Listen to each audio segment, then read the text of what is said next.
Now this is going to be fun and ridiculous, but let's try and laugh so that we don't cry. Bloated federal budgets. I was teaching the class to the 11th and 12th graders at school, and I remember just this very, very sweet student. You know, she was very concerned and she was new to a lot of this stuff, and she just said, well, if we cut the budgets, will they have any money left for the military? And she was so sweet because she just thought all of our tax money just goes to the military or to these, you know, to building roads. And she didn't realize, well, one year we spent, actually every year apparently, we spend $25 billion for vacant or unused properties at the federal level. At one point we spent $15 million for the Pacific Coastal Salmon Recovery Fund. So this is the fish. Okay, awesome. That's right. Dennis, could you read this next one here, 325? 325,525 for National Institutes for Health to study 82 couples and conclude marriages are happier when wives calm down quickly during arguments. No, I didn't pick that because your wife is sitting next to you. But essentially, we spent $300,000 to study spousal arguments. Yeah, studied more and figure out really what's going on. James, why don't you read the next one? $1.9 million for lifestyle coaching for the Senate staff, including the benefits of a good night's sleep. That's right. So we spent almost $2 million telling people they should go to sleep at night. All right, let's see here. Oh, now this one, I'll read it because it makes me particularly sad.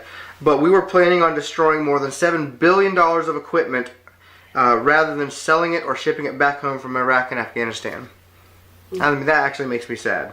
Laura, why don't you read the next one, please? Okay. A $325,000 grant for the development of Robo-Squirrel robotic rodent designed to test the interaction between rattlesnakes and squirrels. Yep, so Robo-Squirrel. We've actually got a picture of that, I believe.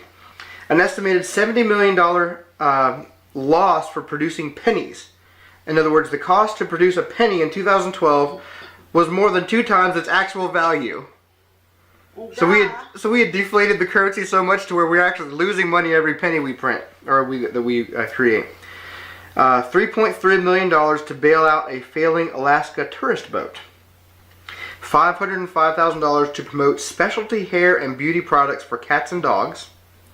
$97,000 for floating outhouses for Oregon fishermen. Let's see, Dennis, you won't know what this is, but why don't you read the next one here? The National Science Foundation was given $1.2 million to see if 60 to 77-year-olds experienced cognitive improvements after playing World of Warcraft for 2 hours a day for 2 weeks. So this is a video game. So they wanted to see if folks got smarter. I don't know what they concluded, but they spent a bunch of money figuring it out. Gosh. Laura, why don't you read the next one, please?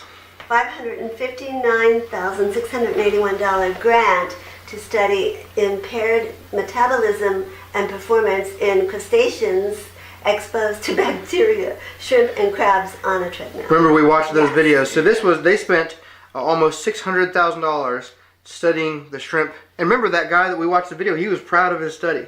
Remember that? Oh, he was very proud of it. He was proud of it. So there's an actual picture of Robo-Squirrel. That is, and see the remote control for Robo-Squirrel.